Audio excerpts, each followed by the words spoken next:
जय जोहार साथियों, कैसे हो आप। उम्मीद है आप सभी बहुत अच्छे होंगे और अच्छे से पढ़ाई कर रहे होंगे।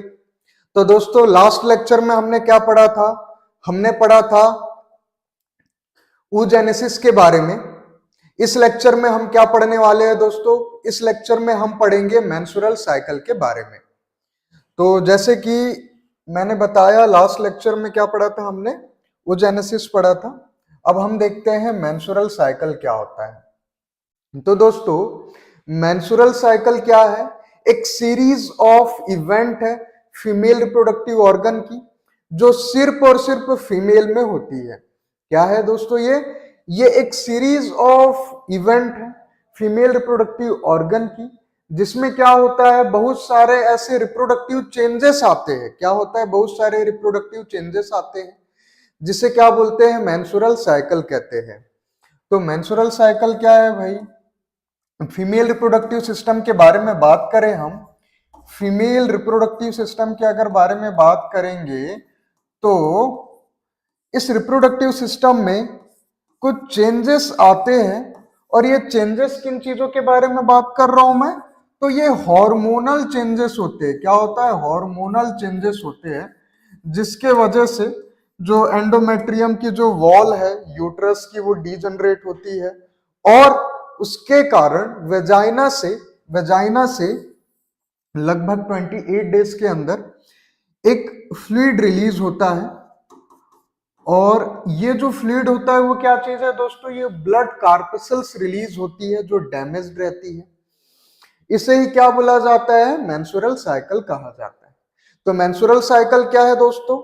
फीमेल रिप्रोडक्टिव ऑर्गन में बहुत सारे कुछ चेंजेस आते हैं, हार्मोनल चेंजेस आते हैं स्पेशली, जिसके कारण क्या होता है, जो ओवम डेवलप कर चुका है, वो कई बार डैमेज हो जाता है अगर फर्टिलाइजेशन नहीं होता है तो, जिसके कारण से ब्लड कार्पसल फ्लूइड के फॉर्म में फीमेल की वेजाइना से रिलीज होता है। इसे ही क्या बोलते हैं दोस्तों? मेंस्ट्रुअल साइकिल कहते हैं। तो ये क्या है दोस्तों? महिला प्रजनन प्रणाली में चक्रीय श्रृंखला है, जिसके कारण क्या हो रहा है भाई? कुछ हार्मोनल चेंजेस आते हैं फीमेल रिप्रोडक्टिव ऑर्गन में। अब क्या हो रहा है दोस्तों? इसमें मेन चीज क्या हो रही है कि जो यूटेराइन की जो वॉल है, यूट्रस की जो वॉल है, वो डीजनरेट होती है। यूट्रस की वॉल क्या होती है दोस्तों? डीजनरेट होती है। इसका मतलब क्या है? डायग्राम से समझाने का प्रयास करते हैं। ये मान लेते हैं ये रिप्रोडक्टिव ऑर्गन का स्ट्रक्चर बना रहा हूं मैं, फीमेल रिप्रोडक्टिव ऑर्गन का। ये कौन सा स्ट्रक्चर है?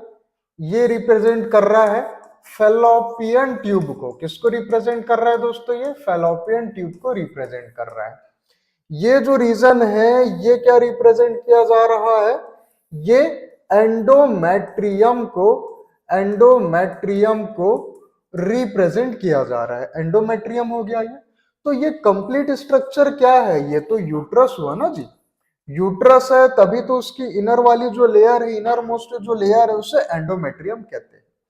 तो जब भी मेंस्ट्रुअल साइकिल होती है, और मेंस्ट्रुअल साइकिल कब स्टार्ट होती है दोस्तों? तो मैंने आपको बताया था 12 ईयर के बाद स्टार्ट होती है मेंस्ट्रुअल साइकिल। ठीक। तब क्या होता है, जैसे ये जो ओवेरी है, जिससे क्या रिलीज हुआ? एक ओवम रिलीज हुआ। अब ये मूव करता है थ्रू फेलोपियन ट्यूब, और मान के चलिए ये जो फेलोपियन ट्यूब है, इस रीजन में फर्टिलाइजेशन नहीं होता है। क्या बोला मैंने? फेलोपियन ट्यूब जो है, इस रीजन में फर्टिलाइजेशन अगर नहीं होता है, तो ओवम जब यूटरस में पास हो जाता है, ओवम कहां पे पास होगा दोस्तों? यूटरस में पास होते जाएगा। अब जैसे ही यूट्रस में ओवम आएगा दोस्तों, तो ये जो एंडोमेट्रियम की जो वॉल है, ये क्या करेगी दोस्तों? अगर मान के चलिए फर्टिलाइजेशन हुआ है तब तो ठीक है, एंडोमेट्रियम की वॉल क्या करेगी? इसको शेल्टर देगी और नरिशमेंट प्रोवाइड करेगी इस फर्टिलाइज्ड एग को। और मान के चलिए फर्टिलाइजेशन नहीं हुआ है, तब क्या होगा दोस्तों? तो ये जो ओवम है, जो अभी भी क्या है? अनफर्टिलाइज्ड है। कहां से रिलीज हुआ है? ओवरी से रिलीज हुआ है, अनफर्टिलाइज्ड है, और ये फेलोपियन ट्यूब के जरिए यूट्रस तक पास हुआ है। अब क्या होगा दोस्तों? ये जो वॉल है ये क्या हो जाएगा, डीजनरेट हो जाएगा। ये क्या हो जाएगा दोस्तों, ये जो वॉल है ये डीजनरेट हो जाएगा, एंडोमेट्रियम की वॉल। इसके साथ साथ ये जो ओवम है ये भी अगेन क्या हो जाएगा, डिस्ट्रॉय हो जाएगा, डीजनरेट हो जाएगा। और इस प्रोसेस में दोस्तों लगभग 28 डेज का टाइम लगता है। कितने डेज का टाइम लगता है दोस्तों, ये कंप्लीट एक साइकिल में 28 डेज का टाइम लगता है। इसे ही क्या बोलते हैं, मेंस्ट्रुअल साइकिल कहते हैं। क्या बोलते हैं दोस्तों, मेंस्ट्रुअल साइकिल। तो उम्मीद है आपको समझ में आया होगा। मैंने क्या बताया, ये ओवरी से ओवम रिलीज होगा। फैलोपियन ट्यूब में अगर फर्टिलाइजेशन नहीं होता है तो ओवम जब यूट्रस में पास होगा तो एंडोमेट्रियम की वॉल, ये जो एंडोमेट्रियम की वॉल जो दिख रही है येलो कलर से, ये भी डिजनरेट होगी। जिसके साथ ये जो ओवम है ये भी क्या होगा, डिजनरेट होगा। और ये ओवम अभी क्या है, अनफर्टिलाइज्ड है ना, इसलिए ये तो डिजनरेट हो रहा है। और इस प्रोसेस में 28 डेज का टाइम लगेगा, जिसके कारण फीमेल के रिप्रोडक्टिव ट्रैक्ट से ये पूरा का पूरा मटेरियल जो क्या रहेगा, डीजनरेटेड फॉर्म में रहेगा। इसमें ब्लड कार्पसल्स प्रेजेंट रहेगी। क्या होगा, ये जब डिस्ट्रॉय हो जाएगा तो किस फॉर्म में रिलीज होगा, ब्लड कार्पसल्स के फॉर्म में रिलीज होगा। और ये एक्सट्रीमली पेनफुल प्रोसीजर है दोस्तों। इसमें जब मेंस्ट्रुअल साइकिल जब रन करती है फीमेल बॉडी में तो एब्डोमिनल पेन होता है ना। हार्मोनल चेंजेस आते हैं तो हेडेक भी होता है, कई बार हेडेक होता है, एब्डोमिनल पेन होता है। और उसके साथ क्या होता है, ये जो ब्लड कार्पसल्स है ये रिप्रोडक्टिव ट्रैक्ट के जरिए रिलीज आउट हो जाता है। इस प्रोसेस में दोस्तों लगभग 28 डेज का टाइम लगता है। और इसी प्रोसेस को कंप्लीटली क्या बोला जाता है, इसी प्रोसेस को कंप्लीटली मेंस्ट्रुअल साइकिल कहते हैं। क्या बोलते हैं दोस्तों, मेंस्ट्रुअल साइकिल कहते हैं। फीमेल बॉडी में कब स्टार्ट होता है दोस्तों, तो लगभग 12 से 13 ईयर के बाद ये स्टार्ट होता है। और जब फर्स्ट टाइम किसी भी फीमेल में मेंस्ट्रुअल फ्लूइड रिलीज होता है, मेंस्ट्रुअल साइकिल जब स्टार्ट होती है तो मेंस्ट्रुअल फ्लूइड रिलीज होता है। तो फर्स्ट मेंस्ट्रुअल साइकिल को क्या बोलते हैं, मेनार्च कहते हैं। क्या बोलते हैं दोस्तों, फर्स्ट मेंस्ट्रुअल साइकिल को क्या बोला जाता है, मेनार्च कहा जाता है। ठीक है, इतनी बात भी समझ आ गई। फिर उसके बाद क्या होता है, जो लास्ट मेंस्ट्रुअल साइकिल रहता है दोस्तों उसे क्या बोलते हैं दोस्तों, मेनोपॉज कहते हैं। क्या बोलते हैं, मेनोपॉज कहते हैं। तो फर्स्ट टाइम अगर मेंस्ट्रुअल साइकिल आती है तो उसे क्या बोला जाता है, मेनार्च कहते हैं। और लास्ट टाइम जब मेंस्ट्रुअल फ्लो होता है ये कब होता है, लगभग 45 ईयर के बाद, लगभग 45 टू 50 ईयर के बीच में ऐसा होता है ऑन एवरेज। तो लास्ट मेंस्ट्रुअल फ्लूइड जब रिलीज होता है, मेंस्ट्रुअल साइकिल लास्ट वाली जब रन करती है तो उसे क्या बोला जाता है, मेनोपॉज कहते हैं दोस्तों। इस इवेंट में क्या होता है, बहुत सारे हार्मोनल चेंजेस आते हैं। और बहुत इंपॉर्टेंट चीज आपको ये याद रखनी है कि जो यूटेरस है, यूटेरस जो है उसमें जो एंडोमेट्रियम है, क्या है, एंडोमेट्रियम है दोस्तों। तो यूटेरस की जो एंडोमेट्रियम है वो क्या होती है दोस्तों, डीजनरेट होती है। क्या होती है, डीजनरेट हो जाती है। और यही जो डीजनरेट होती है एंडोमेट्रियम किस फॉर्म में रिलीज होती है, फीमेल के रिप्रोडक्टिव ट्रैक्ट से। तो आप बोलेंगे सर ये ब्लड कार्पसल्स के फॉर्म में रिलीज होती है ना, ब्लड कार्पसल्स के फॉर्म में रिलीज होती है फीमेल के रिप्रोडक्टिव ट्रैक्ट से। तो इतनी बात उम्मीद है आपको समझ में आई होगी। अब समझते हैं दोस्तों मेंस्ट्रुअल साइकिल के कितने फेज होते हैं। तो दोस्तों मेंस्ट्रुअल साइकिल के बेसिकली 4 फेजेस रहते। कितने फेज रहते हैं, 4 फेज रहते हैं। सबसे पहला फेज कौन सा है दोस्तों, क्या है, मेंस्ट्रुअल। उसके बाद क्या है दोस्तों, फॉलिक्यूलर फेज है। सबसे पहला कौन सा फेज है दोस्तों, मेंस्ट्रुअल फेज है। उसके बाद क्या है दोस्तों, फॉलिक्यूलर फेज है। देन उसके बाद ओव्यूलेटरी फेज है। और आखिरी में क्या है, ल्यूटियल फेज है। ठीक, एक बार और रिपीट करते हैं दोस्तों, जो मेंस्ट्रुअल साइकिल है उसकी टोटल कितनी फेजेस रहती है। तो आपको बताना होगा सर मेंस्ट्रुअल साइकिल जो होती है इसकी टोटल 4 फेज रहती है। कितनी फेज रहती है, 4 फेज रहती है।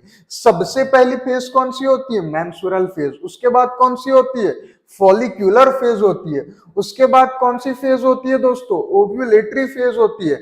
और आखिरी में कौन सी फेज होती है, ल्यूटियल फेज होती है। ठीक है, इतनी बात भी समझ में आ गई सर।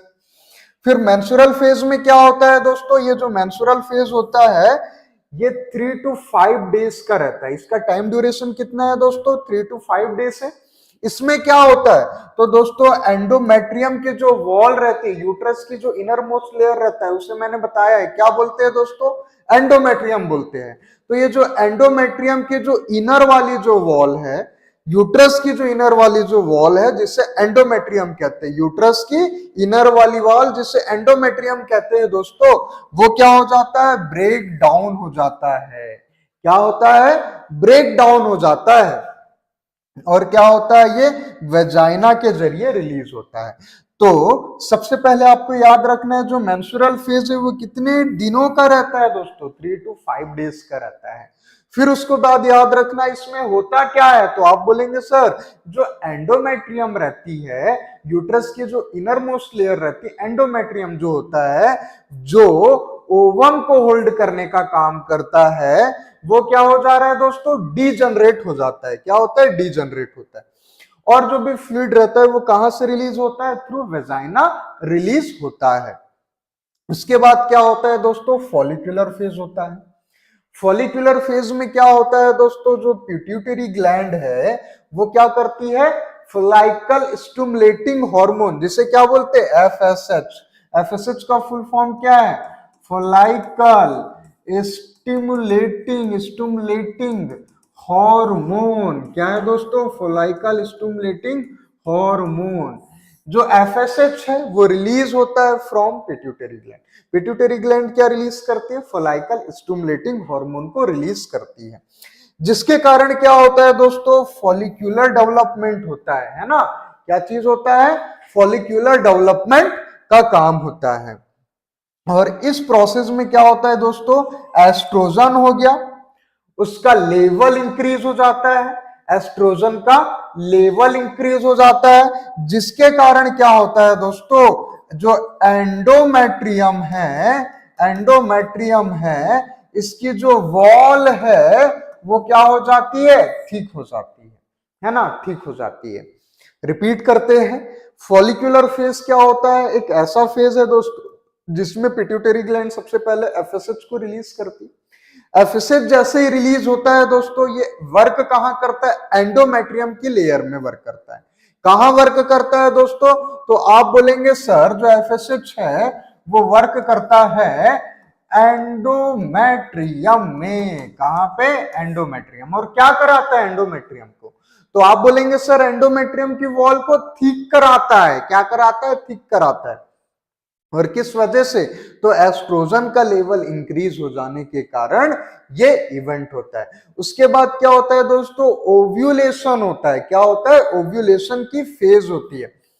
ये क्या होता है, 14th डे का जो टाइम ड्यूरेशन होता है ना, मेंस्ट्रुअल साइकिल मैंने बताया दोस्तों कितने डे रन करता है, 28 डे रन करता है। लेट्स से ये कंप्लीट जो इवेंट है इसे मान लेते हैं डे के ड्यूरेशन के हिसाब से 28 डे है, जिसमें ये जो 14th डे रहता है, इसमें जो 14th डे रहता है इसे क्या बोला जाता है, 14 से 15 डे का जो टाइम ड्यूरेशन होता है उसे ओव्यूलेटरी फेज बोलते हैं। क्या बोलते हैं दोस्तों, ओव्यूलेटरी फेज कहते हैं। इसमें क्या होता है दोस्तों, ल्यूटेनाइजिंग हार्मोन रिलीज होता है। कौन सा हार्मोन दोस्तों, ल्यूटेनाइजिंग हार्मोन, जिसे क्या बोलते हैं, एलएच बोलते हैं। आपको सबसे पहले याद रखना है ओव्यूलेटरी फेज कब आता है, मेंस्ट्रुअल साइकिल के मिड में आता है। क्या होता है, तो ल्यूटेनाइजिंग हार्मोन रिलीज होता है। और ल्यूटेनाइजिंग हार्मोन क्या करता है, ल्यूटेनाइजिंग हार्मोन क्या करता है दोस्तों, तो फॉलिकल को डायरेक्ट करता है, जिसके कारण वो क्या रिलीज कर सके, एक एग को रिलीज कर सके। क्या करता है, फॉलिकल को डायरेक्ट करता है, जिसके कारण से वो क्या कर रहा है, एग को रिलीज कर पा रहा है। कब हो रहा है, 14th डे में हो रहा है, 14 से 15 डे के आसपास होता है। एग्जैक्टली भी 14 डे नहीं होता है, कई बार 15 डे भी होता है, क्योंकि हार्मोनल चेंजेस के कारण ये साइकिल कई बार डिसबैलेंस भी हो जाती है। और मान के चलिए अब फर्टिलाइजेशन नहीं हुआ है तो क्या होगा दोस्तों, 14th डे में अगर फर्टिलाइजेशन नहीं हुआ है तब क्या होगा, एग तो रिलीज हो गया, एग तो रिलीज हो गया है ना, 14 डे के आसपास एग रिलीज हो गया, और फर्टिलाइजेशन नहीं हुआ तो क्या हुआ है दोस्तों, भाई ये जो ओवम है ये टोटली डिजनरेट हो जाएगा, है ना। फिर वही साइकिल रिपीट होगा, एंडोमेट्रियम भी डिजनरेट हो जाएगा, ओवम भी डिजनरेट हो जाएगा। और मान के चलिए इस ड्यूरेशन के बीच में अगर एग जो है वो क्या हो गया दोस्तों, मान लेते हैं इस ड्यूरेशन के बीच में ये जो एग है ये क्या हो गया, फर्टिलाइज हो गया। क्या हो गया, फर्टिलाइज हो गया एग। तो क्या होगा दोस्तों, एंडोमेट्रियम फॉलिक्यूलर फेज में एंडोमेट्रियम क्या हुआ था, ठीक हो गया था। फॉलिक्यूलर फेज में क्या हुआ था, एंडोमेट्रियम ठीक हो गया था। तो फर्टिलाइज्ड एग को क्या करेगा, वो शेल्टर प्रोवाइड करेगा और न्यूट्रिएंट भी प्रोवाइड करेगा। तो क्या हो जाएगा, जो अगर मान के चलिए फर्टिलाइजेशन कंप्लीट हो जाता है तो एंडोमेट्रियम की जो वॉल है वो तो ऑलरेडी प्रिपेयर्ड है इम्प्लांटेशन के लिए। एग को क्या कर लेगी, होल्ड करके रख लेगी और फिर क्या होगा, एग का फर्दर डेवलपमेंट स्टार्ट हो जाएगा। कंडीशन क्या है, एग फर्टिलाइज होना चाहिए, नहीं हुआ तो क्या होगा, फिर अगेन वही प्रोसेस होगी जिसमें एग डिजनरेट हो जाएगा, एंडोमेट्रियम भी ब्रेक डाउन होना स्टार्ट हो जाएगा। फिर सबसे आखिरी फेज कौन सी है दोस्तों, ल्यूटियल फेज है। ल्यूटियल फेज में क्या होता है दोस्तों, अगर फर्टिलाइजेशन नहीं हुआ तो क्या हो जाता है, surge immune rupture of Graafian follicle. क्या हो जाता है दोस्तों, ग्राफियन जो फोलाइकल है वो क्या हो जाता है, वो डिस्ट्रॉय हो जाता है या फिर क्या हो जाता है, डीजनरेट हो जाता है। क्यों ऐसा होता है दोस्तों, इसके पीछे का रीजन है ये जो कॉर्पस ल्यूटियम है। अब ये कॉर्पस ल्यूटियम क्या है दोस्तों, तो मैंने आपको पहले बताया होगा जो कॉर्पस ल्यूटियम है ये अगर मान के चलिए एग सेल है तो एग सेल की भी जो आउटर वाली जो वॉल होती है जब ये मैच्योर हो जाता है तो आउटर वाली जो वॉल है इसे क्या बोलते हैं दोस्तों, कॉर्पस ल्यूटियम कहते हैं। तो अगर मान के चलिए अभी फर्टिलाइजेशन नहीं हुआ है, क्या हुआ है, फर्टिलाइजेशन नहीं हुआ है, तो क्या होगा, कॉर्पस ल्यूटियम अगेन डिस्ट्रॉय होना स्टार्ट हो जाएगा। और ये सिलसिला रुकेगा नहीं, ये डिस्ट्रक्शन का सिलसिला रुकेगा नहीं, एक के बाद डिस्ट्रक्शन होना स्टार्ट हो जाएगा, एंडोमेट्रियम को भी ले डूबेगा। मैं कहना चाहता हूं कि एंडोमेट्रियम भी डीजनरेट हो जाएगा दोस्तों। तो क्यों हो रहा है दोस्तों, ग्राफियन फोलाइकल डिस्ट्रॉय होने के कारण जो आखिरी वाले इवेंट है इसे क्या बोलते हैं दोस्तों, ल्यूटियल फेज कहते हैं। ठीक, इसमें क्या होता है दोस्तों, कॉर्पस ल्यूटियम क्या हो जाता है, डीजनरेट हो जाता है दोस्तों, कॉर्पस ल्यूटियम डीजनरेट हो जाता है। और फिर ये जो कंप्लीट फ्लूइड जो है दोस्तों ये ब्लड कार्पसल्स के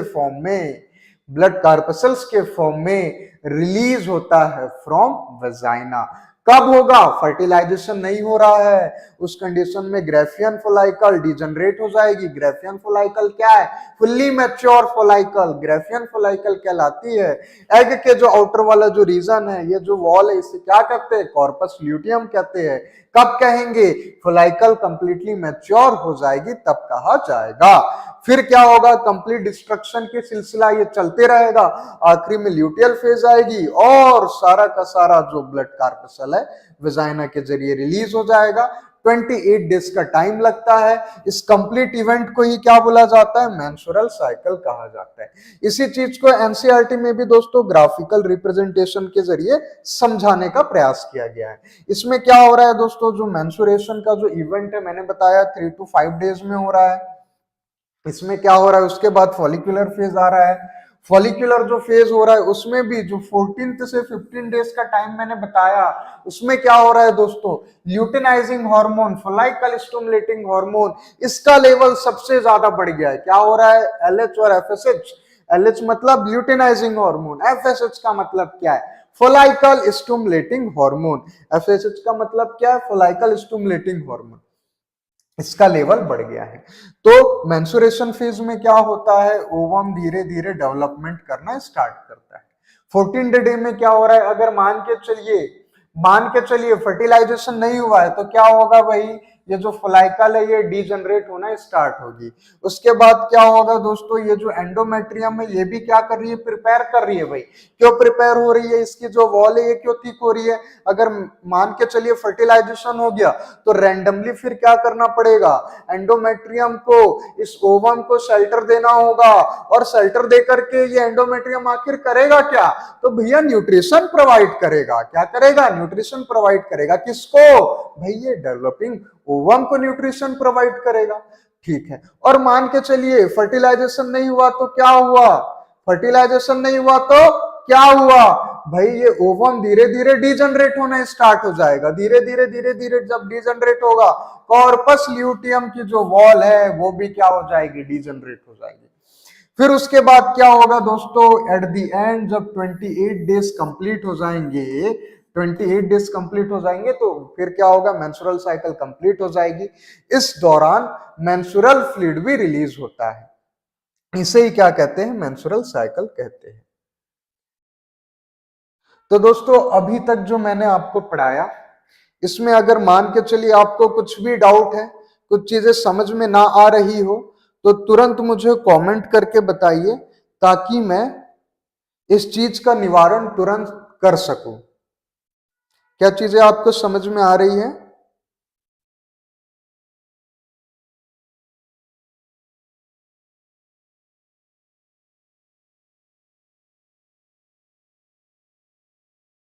सर वॉइस ब्रेक हो रहा है।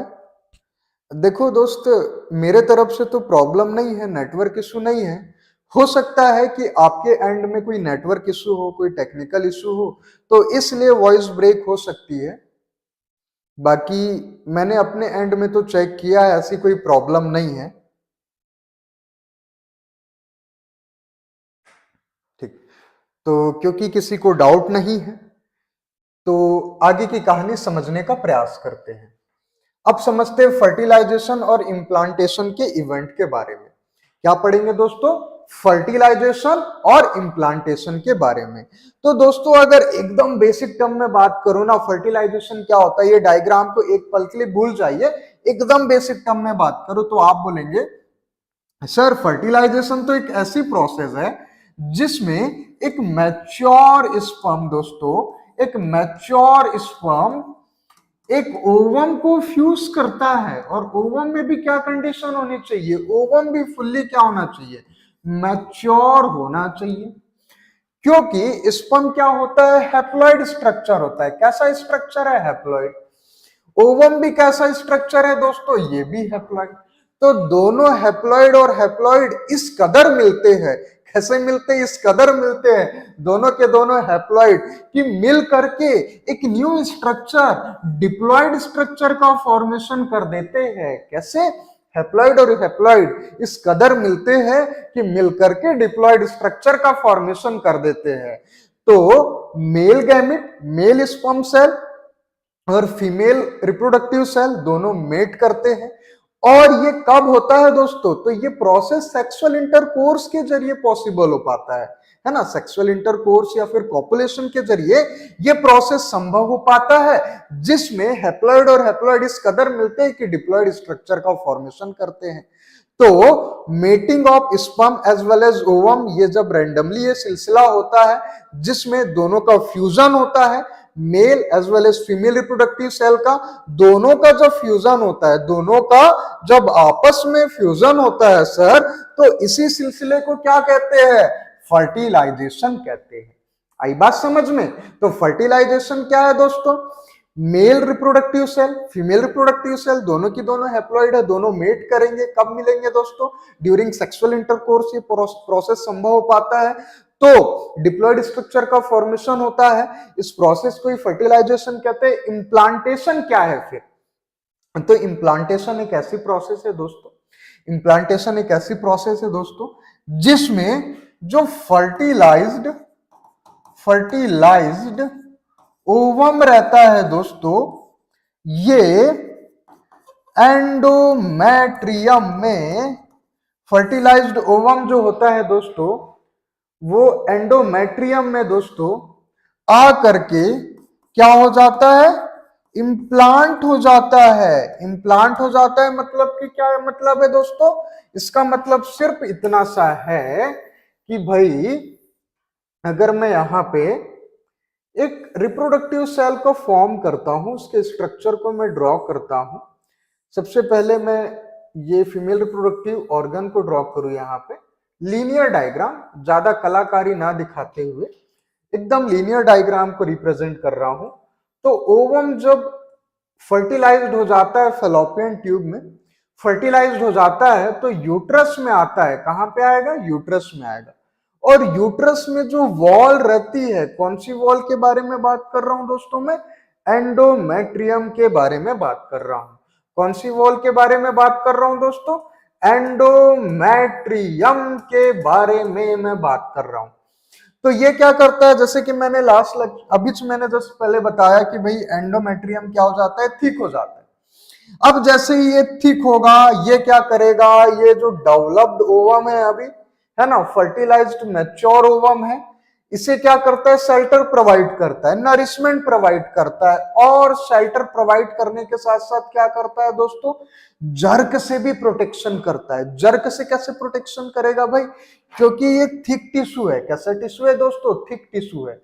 तो जर्क से प्रिवेंट करने का काम करता है। ये जो एंडोमेट्रियम है ना, ये क्या है? एक थिक टिश्यू है, तो जर्क को भी एब्जॉर्ब करता है ये। और साथ में जो मैच्योर ओवम है, इसको किसी भी जर्क से प्रिवेंट करता है। और यही ओवम जो अभी फर्टिलाइज्ड है, आगे चल करके क्या बनाता है दोस्तों? एम्ब्रियो का फॉर्मेशन करता है।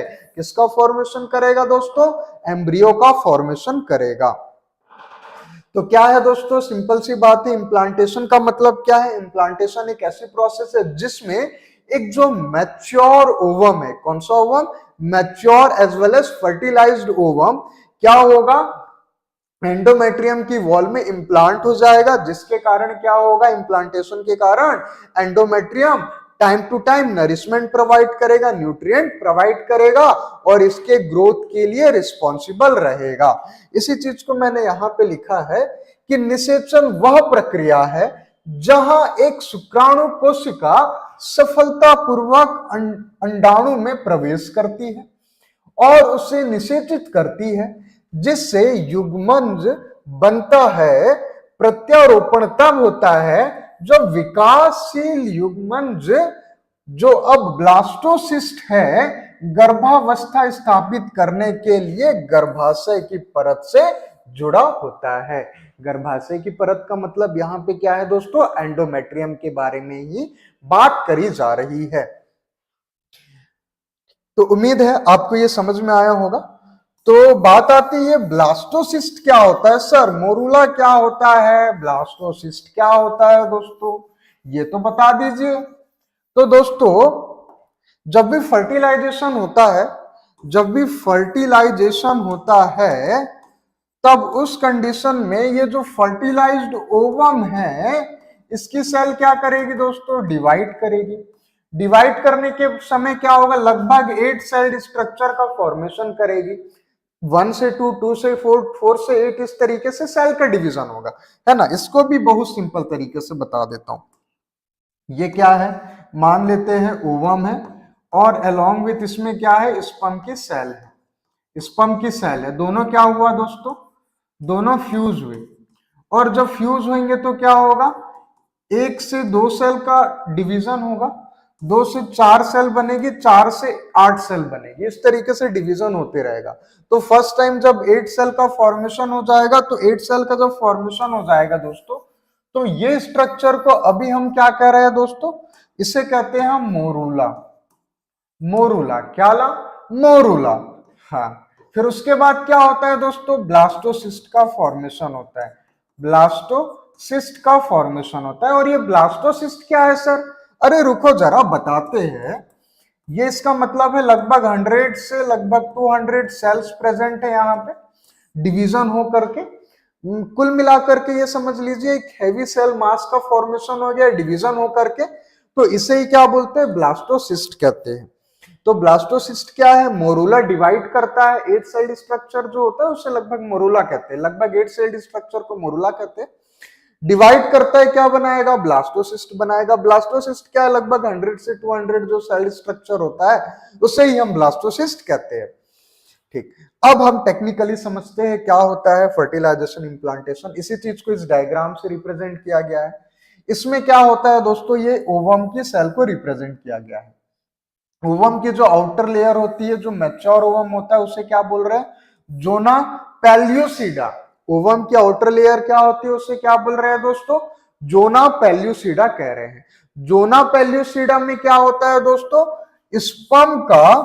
स्पर्म की जो सेल होती है उसका भी जो एकदम टॉप वाला जो रीजन होता है, जिसे क्या कहते हैं, एक्रोसोम कहते हैं। सर क्या बोलते हैं दोस्तों, एक्रोसोम कहते हैं।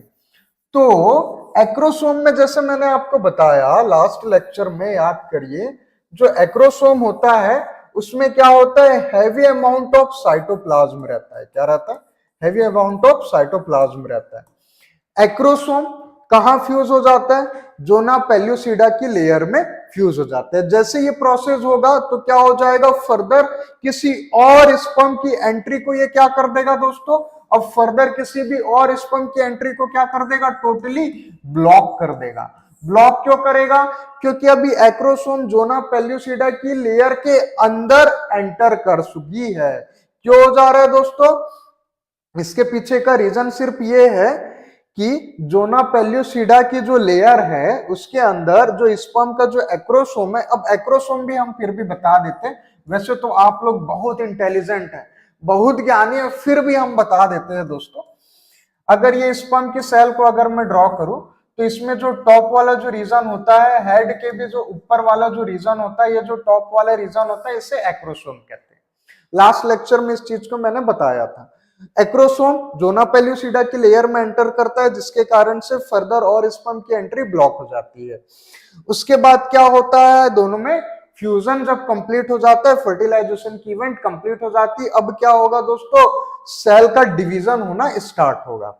इसी चीज को यहां पे लिखा है, शुक्राणु जोना पेल्यूसिडा के संपर्क में आते हैं, यह अन्य शुक्राणुओं के प्रवेश को अवरुद्ध कर देता है। यही क्या करता है दोस्तों, जैसे स्पर्म का जो एक्रोसोम है, यही चीज मैंने बताई कि ओवम में अटैच होता है तो फर्दर और स्पर्म की एंट्री क्या हो जाएगी, ब्लॉक हो जाएगी।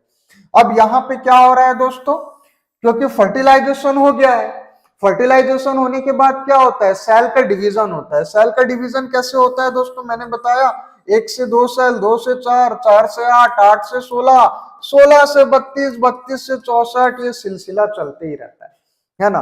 कब तक चलते रहेगा, कंप्लीट 9 मंथ तक ये सेल सिलसिला चलते ही रहेगा।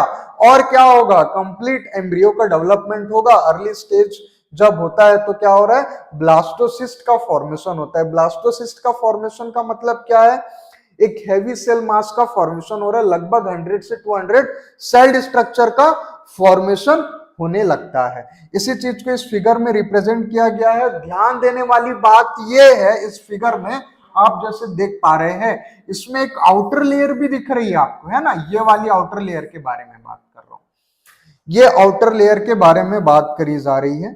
उसके अलावा दोस्तों, ये आउटर लेयर के अलावा इनर में भी कुछ सेल मास दिख रहे हैं, है ना, मैं ये सेल मास के बारे में बात कर रहा हूं। तो ब्लास्टोसिस्ट क्या होता है, फिर डिफरेंशिएट होना स्टार्ट होता है। डिफरेंशिएट होना कैसे स्टार्ट होगा दोस्तों, एक तो ये ग्रीन कलर से जो शो करा है मैंने, ये क्या है, आउटर सेल मास है या फिर आउटर स्ट्रक्चर बोल सकते हैं आप। और ये क्या है, ये एक इनर स्ट्रक्चर है। कैसा स्ट्रक्चर है, इनर सेल्ड स्ट्रक्चर ये देखने को मिलता है। तो दो स्ट्रक्चर दिखते हैं, एक तो आउटर सेल मास दिखता है, एक क्या दिखता है, इनर स्ट्रक्चर दिखता है। दोनों डिफरेंशिएट होना स्टार्ट होते हैं। अब समझते इम्प्लांटेशन के बारे में। फर्टिलाइजेशन मैंने आपको बताया। इम्प्लांटेशन में क्या होता है दोस्तों, जब ब्लास्टोसिस्ट का फॉर्मेशन हो जाता है, ब्लास्टोसिस्ट का फॉर्मेशन कब होता है, फर्टिलाइजेशन के लगभग 6 to 8 डेज के आसपास ब्लास्टोसिस्ट का फॉर्मेशन होना स्टार्ट हो जाता है। तो जब ब्लास्टोसिस्ट क्या हो जाएगा, जब भी ब्लास्टोसिस्ट जो यूटेराइन टिश्यू है, एंडोमेट्रियम है, उसकी वॉल में क्या हो जाएगा दोस्तों, इम्प्लांट होना स्टार्ट होगा।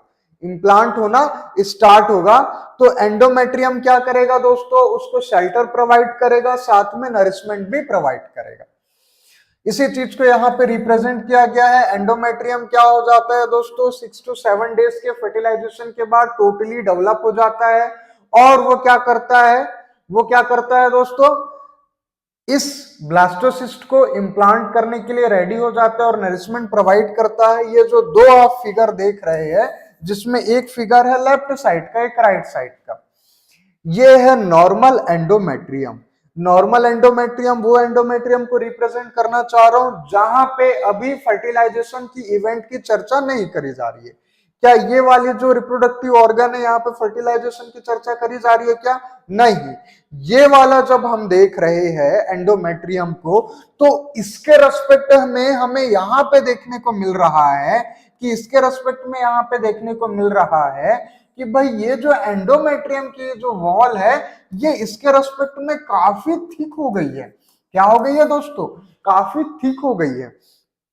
अब ये थिक आखिर क्यों हुई है? तो इसके पीछे का मैंने रीजन बताया कि भाई ये जो एंडोमेट्रियम है, इसको क्या कराना है, इस ब्लास्टोसिस्ट का डेवलपमेंट कराना है। उसी चीज को मैंने यहाँ लिखा है। प्रत्यारोपण वह प्रक्रिया है जहां निषेचन के लगभग 6 से 7 दिनों के बाद ब्लास्टोसिस्ट खुद को गर्भाशय की परत एंडोमेट्रियम में स्थापित कर लेता है। यही चीज को इंग्लिश में लिखा है मैंने, यह इम्प्लांटेशन भ्रूण के पोषण और विकास के लिए महत्वपूर्ण है और प्रत्यारोपित भ्रूण को सहारा देने के लिए एंडोमेट्रियम और मोटा हो जाता है। किस लिए? भ्रूण को इम्प्लांट कराने के लिए एंडोमेट्रियम और थिक या और मोटा हो जाता है। इस चीज से रिप्रेजेंट किया गया है। अब जब इम्प्लांटेशन होता है और एक ब्लास्टुला का फॉर्मेशन होता है, तो मैंने आपको बताया ये जो ब्लास्टोसिस्ट है, ये ब्लास्टुला जो है, ये 2 लेयर में डिवाइड हो जाता है ना। एक तो भाई आउटर लेयर मैंने बताया, 2 लेयर कौन कौन सी है दोस्तों, ये जैसे ये जाइगोट है। अब जाइगोट क्या है दोस्तों? जब एक अच्छा खासा सेल मास का फॉर्मेशन हो जाता है, सेल का डिवीजन हो जाता है, एक अच्छा खासा सेल मास का फॉर्मेशन हो जाता है, तो इसे क्या बोला जाता है? जाइगोट कहते हैं। अब ये जो ब्लास्टोसिस्ट का फॉर्मेशन हुआ, ये जो ब्लास्टोसिस्ट है, ये जो ब्लास्टुला है, ये 2 पार्ट में डिवाइड हो गया है। एक क्या है? इनर सेल मास है और एक क्या है? ट्रोपोब्लास्ट है।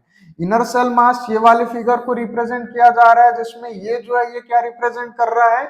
इनर सेल मास को रिप्रेजेंट कर रहा है। उसके बाद ये क्या है दोस्तों? ये रिप्रेजेंट कर रहा है ट्रोपोब्लास्ट। ये ट्रोपोब्लास्ट क्या है भाई?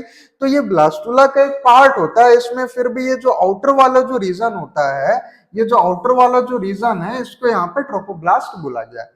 अब ये जो इनर सेल मास है दोस्तों, अगेन डिफरेंशिएट होता है 2 पार्ट में। कौन कौन से पार्ट है दोस्तों वो? एक तो है इपीब्लास्ट है। पहला कौन सा पार्ट है दोस्तों? ये है इपीब्लास्ट। और दूसरा क्या है दोस्तों? हाइपोब्लास्ट है। पहला कौन सा? इपीब्लास्ट है, दूसरा हाइपोब्लास्ट है। इसी चीज को मैं समरी में एक बार बताता हूं। वही चीज इसी यहाँ पे लिखा गया है। ब्लास्टुला की बाहरी परत एंडोमेट्रियम से जुड़ी होती है। बाहरी परत एंडोमेट्रियम से जुड़ी होती है। अब ये जो ब्लास्टुला है, ये 2 पार्ट में डिवाइड होता है। पहला कौन सा है दोस्तों? ट्रोफोब्लास्ट। बहुत इंपॉर्टेंट चीज है, ये पूछी जाती है, इसलिए बार बार बोल रहा हूं, ध्यान से समझिए। ब्लास्टुला 2 पार्ट में डिवाइड हो जाता है। एक तो ट्रोपोब्लास्ट हो जाता है। ट्रोपोब्लास्ट क्या है दोस्तों? ये आउटर वाली परत है, इसे ट्रोपोब्लास्ट कहते हैं। दूसरी इनर वाली जो परत है, ये रेड कलर से रिप्रेजेंट किया गया है, इसे क्या बोल रहे हैं दोस्तों? इनर सेल मास कह रहे हैं।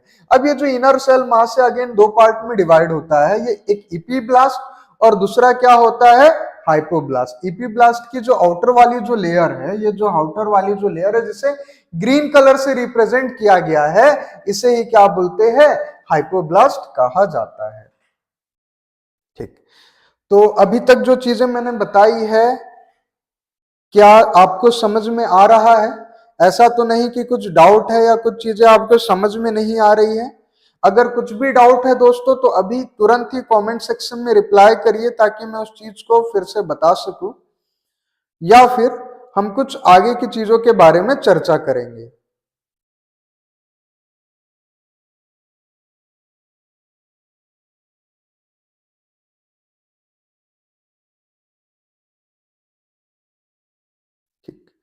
तो इसका मतलब ये है सारी चीजें आपको समझ में आ रही है, क्योंकि कमेंट में कोई रिप्लाई नहीं। अब ब्लास्टोसिस्ट के डेवलपमेंट के बारे में समझते हैं। ये जो स्ट्रक्चर है वो रिप्रेजेंट किया जा रहा है कि ब्लास्टोसिस्ट आखिर कैसे डेवलप होता है, किस तरीके से इम्प्लांटेशन होता है और इसमें कितने डे का टाइम लगता है। तो ये जो है ये ओवरी है। डे 0 में क्या था भाई, ओवरी अभी रिलीज, ओवरी से ओवम रिलीज नहीं हुआ। क्या हो रहा है दोस्तों, यहां से रिलीज हो रहा है एक ओवम। डे यहाँ पे क्या है 0 या डे 1 है। फिर उसके बाद क्या हुआ दोस्तों, ये फेलोपियन ट्यूब में मूव किया। फेलोपियन ट्यूब में ये मूव किया दोस्तों, ये 4 सेल्ड स्ट्रक्चर का फॉर्मेशन हुआ। सबसे पहले डे 1, फिर उसके बाद डे 2, यहाँ पे 1 से 2 सेल का, 2 से 4 सेल का ऐसे फॉर्मेशन हुआ। फिर 8 सेल्ड स्ट्रक्चर का फॉर्मेशन हुआ। 8 सेल्ड स्ट्रक्चर को क्या बोल रहे हैं, डे 4 में मोरूला कह रहे हैं। 8 सेल्ड स्ट्रक्चर को 8 डे में क्या बोल रहे हैं, मोरूला कह रहे हैं। उसके बाद डे 5 में हमें देखने को मिल रहा है दोस्तों ये ब्लास्टोसिस्ट का फॉर्मेशन हो गया। फिर उसके बाद 6 to 9 जो डे रहते हैं, लगभग 6 से जो 9 दिन का जो टाइम ड्यूरेशन हो रहा है, उस समय ब्लास्टोसिस्ट अच्छे तरीके से प्रिपेयर हो जा रहा है, एक लार्ज सेल मास का फॉर्मेशन कर रहा है।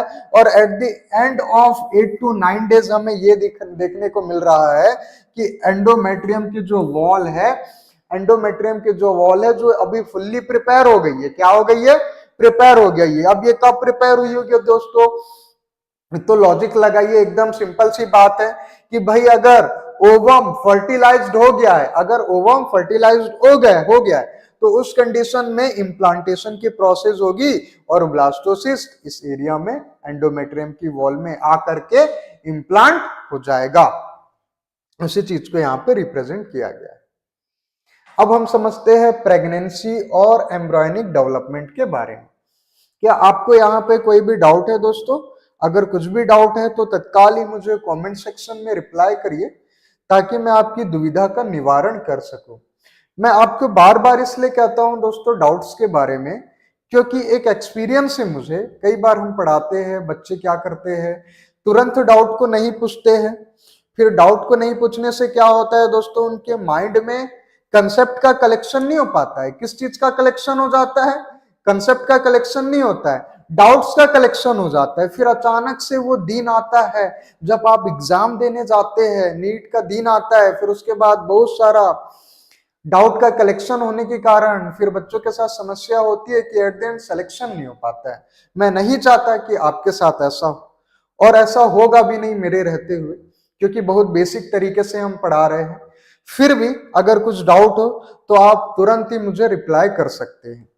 अब हम समझते हैं दोस्तों प्रेगनेंसी और एम्ब्रियोनिक डेवलपमेंट के बारे में। तो दोस्तों प्रेगनेंसी क्या है दोस्तों, कभी भी जब फर्टिलाइजेशन की प्रोसेस कंप्लीट हो जाती है, फर्टिलाइजेशन की प्रोसेस कंप्लीट हो जाती है, तो ये जो फर्टिलाइज्ड एग है दोस्तों, ये यूट्रस में क्या हो जाता है, इम्प्लांट हो जाता है। क्या हो जाता है दोस्तों, इम्प्लांट हो जाता है।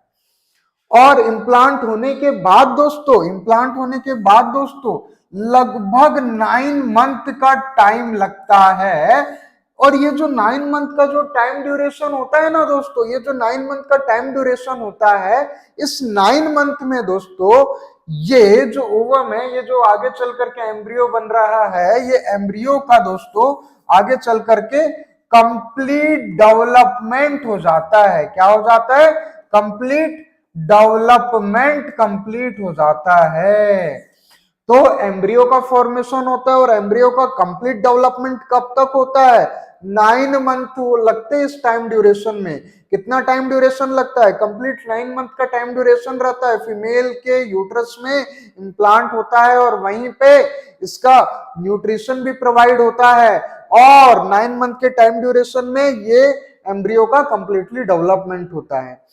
और इस एम्ब्रियो के डेवलपमेंट के समय दोस्तों कंप्लीट सभी के सभी बॉडी ऑर्गन का फॉर्मेशन होता है। और एट द एंड क्या होता है दोस्तों, 9 मंथ तक क्या हो जाता है दोस्तों, कंप्लीट बॉडी का फॉर्मेशन हो जाता है। कंप्लीट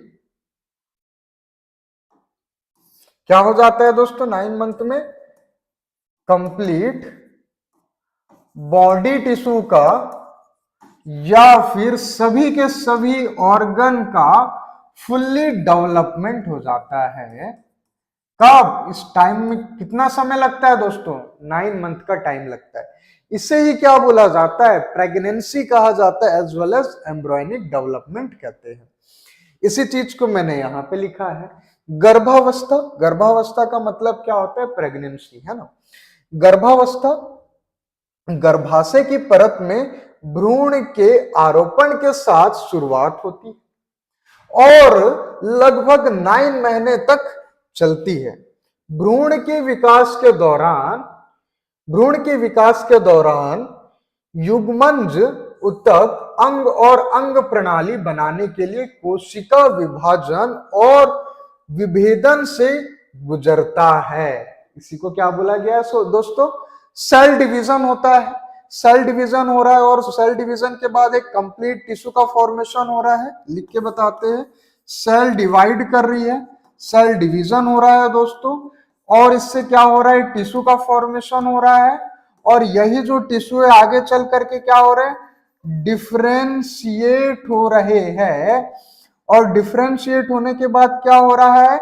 ये जो डिफरेंशिएट हो गए टिश्यू, ये आगे चल करके ऑर्गन, और ऑर्गन आगे चल करके दोस्तों ऑर्गन सिस्टम का फॉर्मेशन करता है। और इस टाइम ड्यूरेशन में कितना समय लगेगा? कंप्लीट कितना टाइम लगता है? तो मैंने अभी बताया आपको 9 मंथ का टाइम लगता है। इसे ही क्या बोला जाता है? प्रेगनेंसी एम्ब्रॉयनिक डेवलपमेंट कहते हैं। ये जो स्ट्रक्चर रिप्रेजेंट किया जा रहा है, इसे ये समझाने की कोशिश करी जा रही है कि प्रेगनेंसी के दौरान एम्ब्रियो में ऐसे क्या क्या चेंजेस आते हैं और यूट्रस की जो वॉल है या एंडोमेट्रियम में ऐसे क्या चेंजेस आते हैं। तो इस फिगर में आप देख पा रहे हैं, ये क्या है दोस्तों? ये लगभग 3 महीने के बाद का फिगर है। जब प्रेगनेंसी कॉज हो रही है तो 3 महीने के बाद का जो टाइम ड्यूरेशन है वो इस फिगर के माध्यम से रिप्रेजेंट किया जा रहा है। 3 मंथ के बाद का टाइम ड्यूरेशन याद रखिए। इसमें क्या हो रहा है दोस्तों? एम्ब्रियो का डेवलपमेंट हो रहा है, एम्ब्रियो का डेवलपमेंट हो रहा है। और ये जो एम्ब्रियो है एक कॉर्ड लाइक स्ट्रक्चर से अपना न्यूट्रिशन लेता है फ्रॉम मदर बॉडी, है ना। मदर बॉडी से कॉर्ड लाइक टिश्यू से अपना न्यूट्रिशन लेता है। ये जो कॉर्ड स्ट्रक्चर, इसे क्या बोलते हैं दोस्तों? अम्बिलिकल कॉर्ड कहते हैं। क्या बोलते हैं दोस्तों? Umbilical cord. अम्बिलिकल कॉर्ड क्या है दोस्तों? ये एब्डोमिनल रीजन में अटैच्ड रहता है। किस चीज के? एम्ब्रियो के। एम्ब्रियो के एब्डोमिनल रीजन में अटैच्ड रहता है। और ये किससे कनेक्टेड रहता है? फीमेल के प्लेसेंटा से कनेक्टेड रहता है। किससे कनेक्टेड रहता है दोस्तों? फीमेल के प्लेसेंटा से। तो अम्बिलिकल कॉर्ड अगर मदर बॉडी के बारे में बात करी जाए तो किससे कनेक्टेड रहता है? फीमेल के प्लेसेंटा से कनेक्टेड रहता है। और अगर बात करी जाए एम्ब्रियो के, तो एम्ब्रियो के जो एब्डोमिनल रीजन होता है वहां पे कनेक्टेड रहता है। और यही डक्ट के जरिए, जिसे अम्बिलिकल कॉर्ड कहते हैं, इसके जरिए मदर बॉडी से न्यूट्रिशन कहां ट्रांसफर होता है? डेवलपिंग एम्ब्रियो में न्यूट्रिशन ट्रांसफर होता है। इसके बाद क्या होता है दोस्तों? ये यूटेराइन टिश्यू है, जो ये जो एंडोमेट्रियम है, ये तो डेवलप होती ही है और अपनी न्यूट्रिशन भी प्रोवाइड करता है, जर्ग से प्रोटेक्शन भी प्रोवाइड करता है। इसके साथ साथ एक यॉर्क सैक का फॉर्मेशन होता है। क्या होता है दोस्तों? अम्बिलिकल कॉर्ड के अराउंड एक यॉर्क सैक का फॉर्मेशन होता है। और ये जो स्ट्रक्चर है, ये कंप्लीट स्ट्रक्चर को क्या बोला जा रहा है? Uterine cavity. क्या कहते हैं दोस्तों? यूटेराइन कैविटी कहा जाता है।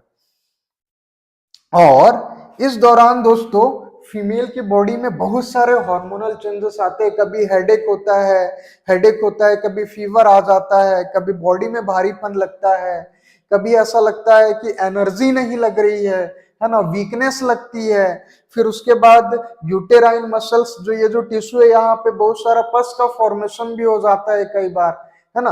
और हार्मोनल चेंजेस बहुत आते हैं फीमेल बॉडी में, बहुत ज्यादा हार्मोनल चेंजेस आते हैं, जिसके कारण से मूड स्विंग भी होता है ना। कभी मन करता है, कभी अच्छा लगता है, कभी बेकार लगता है, ऐसे मूड स्विंग भी बहुत होता है। तो ये क्या कारण है दोस्तों इसके पीछे का? इसके पीछे का कारण सिर्फ ये है, जब प्लेसेंटा मतलब कि एम्ब्रॉयनिक डेवलपमेंट होता है तो बहुत सारे हार्मोनल चेंजेस आते हैं। क्या होते हैं? हार्मोनल चेंजेस आते हैं।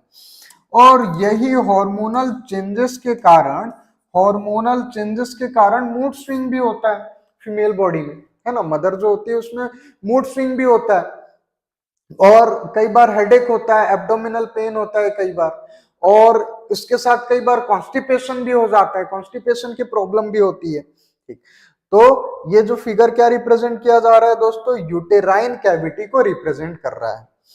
इस चीज को समरी में एक बार बताते हैं दोस्तों। प्रेगनेंसी का क्या मतलब है? तो प्रेगनेंसी एक 9 मंथ का टाइम ड्यूरेशन होता है दोस्तों। प्रेगनेंसी क्या है दोस्तों? एक टोटल 9 मंथ का टाइम ड्यूरेशन होता है, और इस टाइम ड्यूरेशन में क्या होता है दोस्तों? कंप्लीट एम्ब्रियो का डेवलपमेंट होता है, एम्ब्रियो का डेवलपमेंट होता है। और एम्ब्रियो का डेवलपमेंट हो रहा है तो किस सेंस में मैं बात कर रहा हूं? तो ऑर्गन बनेगा, ऑर्गन बनने के बाद ऑर्गन सिस्टम बनता है। क्या बनता है? कंप्लीट ऑर्गन सिस्टम बनता है, साथ में कंप्लीट बॉडी के टिश्यू का फॉर्मेशन हो जाता है। और इस प्रोसेस के दौरान ये जो एम्ब्रियो है अपना जो न्यूट्रिशन है वाया अम्बिलिकल कॉर्ड, जो कि मदर बॉडी के प्लेसेंटा से अटैच्ड रहता है, ये क्या करता है? अपना न्यूट्रिशन प्रोवाइड करता है। क्या करता है? न्यूट्रिशन प्रोवाइड करता है अम्बिलिकल कॉर्ड के जरिए। और ये जो एम्ब्रियो है एंडोमेट्रियम की वॉल से अटैच्ड रहती है, जिसके कारण से जर्क से प्रोटेक्शन होता है। प्लेसेंटल विलाई क्या है दोस्तों? प्लेसेंटल विलाई कुछ नहीं बल्कि एक फिंगर लाइक प्रोजेक्शन है। क्या है दोस्तों? एक फिंगर लाइक प्रोजेक्शन है जो यूटेराइन टिश्यू में प्रेजेंट रहता है मदर बॉडी के, जिसे क्या बोला जाता है? Placental villi. प्लेसेंटल विलाई क्या है दोस्तों? एक फिंगर लाइक प्रोजेक्शन है, एपर्चर है, जो कहां पे प्रेजेंट रहता है? यूटेराइन टिश्यू में प्रेजेंट रहता है मदर के बॉडी के।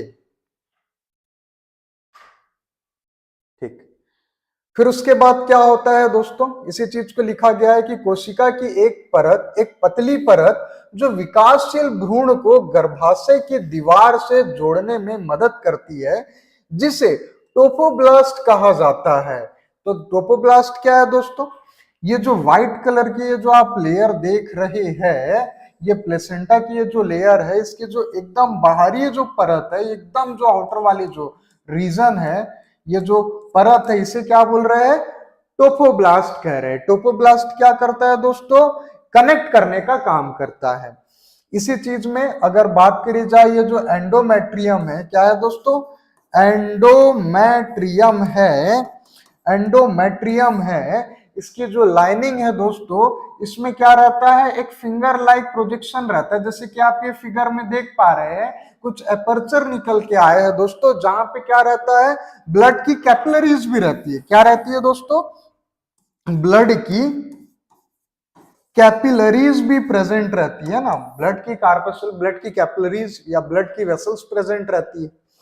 इसे ही क्या बोलते हैं? क्रोनिक विलाय कहते हैं। ये फिगर में क्या रिप्रेजेंट किया जा रहा है? एम्ब्रियो का कंप्लीट डेवलपमेंट को रिप्रेजेंट किया जा रहा है। At the end of 9 month complete development हो जाता है। यहाँ पे आप देख पा रहे हैं एक एम्ब्रियो का डेवलपमेंट हुआ है, एक व्हाइट कलर का लेयर के अराउंड प्रेजेंट है, अंदर में प्रेजेंट है। व्हाइट कलर की लेयर क्या है? प्लेसेंटा को रिप्रेजेंट किया जा रहा है। कंप्लीट एम्ब्रियो का जब डेवलपमेंट हो जाता है तो इसे क्या बोलते हैं? फीटस कह रहे हैं ना। डेवलप्ड एम्ब्रियो क्या कहलाता है? फीटस कहलाता है। ठीक, अब क्या होता है? जब प्रेगनेंसी होती है दोस्तों, तो उस समय 3 हार्मोन रिलीज होते हैं। कितने हार्मोन दोस्तों? टोटल 3 हार्मोन रिलीज होते हैं प्लेसेंटा के जरिए। और प्लेसेंटा एक एम्ब्रियो से कैसे कनेक्टेड रहता है? अम्बिलिकल कॉर्ड के जरिए कनेक्टेड रहता है। प्लेसेंटा 3 हार्मोन को रिलीज करता है। पहला हार्मोन कौन सा है दोस्तों? Human chorionic gonadotropin. लिख के बताते हैं, सबसे पहला क्या है? Human chorionic gonado gonado human chorionic क्या है दोस्तों? गोनेडोट्रोफिन। Human chorionic gonadotropin. दूसरा कौन सा हार्मोन है दोस्तों? Human placenta lactogen. दूसरा कौन सा? Human placenta lactogen. और तीसरा कौन सा है दोस्तों? रिलैक्सिन। तो मेरे साथ बोलेंगे दोस्तों, प्लेसेंटा क्या है दोस्तों? एक ऐसा नरिशिंग टिश्यू है जो किसको होल्ड करके रखता है दोस्तों? एम्ब्रियो को होल्ड करने का काम करता है। किससे कनेक्टेड रहता है? एम्ब्रियो से कनेक्टेड रहता है। और ये जो आप देख पा रहे हैं, ये जो ट्यूब लाइक स्ट्रक्चर आप जो देख पा रहे हैं, यही जो ट्यूब लाइक स्ट्रक्चर है, ये ट्यूब लाइक स्ट्रक्चर है जो एम्ब्रियो को होल्ड करके रखा है, इसे ही क्या बोल रहे हैं दोस्तों? अम्बिलिकल कॉर्ड कह रहे हैं। और ये आप देखिए कहां पे अटैच्ड है, तो दोस्तों ये तो कहां पे अटैच्ड है? एब्डोमिनल रीजन में अटैच्ड है। अब इस दौरान कितने हार्मोन का रिलीज होता है? तो आप बोलेंगे सर बेसिकली 3 हार्मोन रिलीज होते हैं। पहला कौन सा है दोस्तों? Human chronic gonadotropin. दूसरा कौन सा है? Human placenta lactogen. फिर तीसरा कौन सा है दोस्तों? रिलैक्सिन हार्मोन है। पहला कौन सा है दोस्तों? Human chronic gonadotropin. Full form पूछा जाता है, याद रखिए, एचसीजी क्या है? Human chronic gonadotropin. दूसरा एचपीएल क्या है? Human placenta lactogen. और आखिरी में क्या है दोस्तों? रिलैक्सिन हार्मोन है। समझते हैं ये हार्मोन का यूज क्या है और ये वर्क क्या करता है।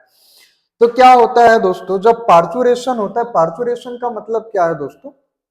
जब ये जो फीटस है, ये फीमेल की बॉडी से बाहर रिलीज होता है ना, फीमेल की बॉडी से बाहर रिलीज होता है ड्यूरिंग, इस चीज को क्या बोलते हैं हम? नॉर्मली डिलीवरी कहते हैं ना। जो नॉर्मल डिलीवरी का जो केस होता है, नॉर्मल डिलीवरी जब होती है तो उस कंडीशन में ये जो रिलैक्सिन जो होता है, ये फीमेल का जो टिश्यू होता है, यूटेराइन जो टिश्यू है, उसको क्या कर देता है? एकदम फ्लेक्सिबल कर देता है, एकदम फ्लेक्सिबल कर देता है ना। और पेल्विक रीजन की जो मसल्स है उसको भी क्या कर देगा? फ्लेक्सिबल कर देगा। रिलैक्सिन क्या काम करता है? रिलैक्सिन का मेन फंक्शन है यूट्रस की जो मेम्ब्रेन रहती है, उसकी जो मसल्स रहती है, उसको क्या कर देगा? इनलार्ज कर देगा, फ्लेक्सिबल कर देगा। साथ ही साथ जो पेल्विक रीजन की जो मसल है उसको क्या कर देगा? एकदम इनलार्ज कर देगा, फ्लेक्सिबिलिटी प्रोवाइड करेगा। क्या करेगा? फ्लेक्सिबिलिटी प्रोवाइड करने का काम करेगा। और फ्लेक्सिबिलिटी प्रोवाइड करने से क्या होगा दोस्तों? कम से कम पेन के साथ, है ना, बहुत कम दर्द होगा। वैसे तो भाई एक्चुअल में दर्द बहुत होता है नॉर्मल डिलीवरी के केस में, क्योंकि अचानक से क्या होता है, इसमें यूटेराइन टिश्यू रिलैक्स होगा, है ना, मसल्स भी कुछ रिलैक्स फ्लेक्सिबल होती है। और जब डिलीवरी का केस होता है तो फीटस इजेक्शन रिफ्लेक्स होता है। ये सब हम आगे डिस्कस करेंगे। एक्सट्रीमली पेनफुल प्रोसीजर है ये, लेकिन इस प्रोसेस में रिलैक्सिन क्या करेगा? फ्लेक्सिबिलिटी प्रोवाइड करता है। किस रीजन को? पेल्विक रीजन को। पेल्विक रीजन को फ्लेक्सिबिलिटी प्रोवाइड करेगा, साथ ही साथ जो यूट्रस का जो टिश्यू है उसको क्या करेगा? फ्लेक्सिबल कर देगा, रिलैक्स कर देगा, जिसके कारण क्या होता है, जो ये जो टिश्यू है, ये जो एम्ब्रियो है जो डेवलप्ड हो गया, अभी फिटस कह रहे हैं, ये फीमेल के सिस्टम से बाहर रिलीज हो जाता है। इसे क्या बोलते हैं? जब फीटस बाहर आ जाता है इसे बोला जाता है फीटस इजेक्शन रिफ्लेक्स। क्या बोलते हैं दोस्तों? Foetus ejection reflex. तो फीटस इजेक्शन रिफ्लेक्स मेनली किसके कारण हो रहा है? रिलैक्सिन हार्मोन के जरिए। किस कारण से हो रहा है? Relaxin hormone. याद रखिएगा क्या करता है? पेल्विक रीजन को क्या कर देता है? फ्लेक्सिबल बना देता है। पेल्विक रीजन को रिलैक्सिन हार्मोन क्या कर देता है? फ्लेक्सिबल बना देता है। और फ्लेक्सिबल बनाने से क्या होता है दोस्तों? ये जो एम्ब्रियो जो डेवलप हो गया है, फिटस कहला रहा है, फिटस इजेक्शन रिफ्लेक्स के जरिए क्या होता है? सर्विक्स के जरिए ये रिलीज आउट हो जाता है। तो दोस्तों आज के लिए इतना ही, क्योंकि समय समाप्त हो गया है, तो बहुत जल्द आपसे मुलाकात होगी। आज के लिए इतना ही। उम्मीद है आपको चीजें समझ में आई होगी। आपके लिए होमवर्क क्या है दोस्तों? अभी तक मैंने जितना भी पढ़ाया है ह्यूमन रिप्रोडक्शन में, सारी की सारी चीजें आप पढ़ के आएंगे, सारी की सारी चीजें आप पढ़ के आएंगे। और जैसे मैंने आपको कहा कि आपको नोट्स बनाना है, नोट्स बनाना है, जब मैं पढ़ाता हूं तो नोट्स बनाना है और उस चीजों को बार बार रिवाइज करना है। रिवाइज करेंगे तो मेमोराइज होगा, मेमोराइज होगा तो लॉन्ग टर्म में चीजें आपको याद रहेगी, है ना। तो आपको मेमोराइज करने के लिए क्या करना है? बार बार चीजों को रिवाइज करने में फोकस करना है। बायोलॉजी में एक ही सिद्धांत है क्या है वो, जितने बार आप रिवाइज करेंगे उतनी ज्यादा आपको कंसेप्ट क्लियर होगा। हो सकता है कि फर्स्ट टाइम आप जब पढ़ेंगे तो तुरंत सारी चीजें समझ नहीं आती, क्योंकि थ्योरी बहुत ज्यादा होती है। लेकिन जब आप चीजों को बार बार पढ़ेंगे, और एनसीईआरटी को भी पढ़ना है, जब बार बार पढ़ेंगे मेरे नोट्स को, एनसीईआरटी को, तो कंसेप्ट अपने आप ही आप देखेंगे सब कुछ क्लियर होते जाएगा। और अगर मैंने तो आपको कहा ही है, कुछ भी डाउट होता है तो आप तुरंत मुझे रिप्लाई कर दिया करिए कमेंट सेक्शन में, उस चीज को मैं रिवाइज करवा दूंगा या तुरंत मैं रिपीट कर दूंगा। ठीक, तो आज के लिए इतना ही, समय समाप्त होता है। बहुत जल्द आपसे मुलाकात होगी। ज्यादा से ज्यादा 1-2 लेक्चर में ये चैप्टर कंप्लीट हो जाएगा, और फिर हम क्या करेंगे, प्रीवियस ईयर के क्वेश्चन नीट में जो आए हुए हैं, प्रीवियस ईयर के जो क्वेश्चन है उसको हम डिस्कस कर लेंगे। तो आज के लिए इतना ही दोस्तों, जय जोहार, धन्यवाद।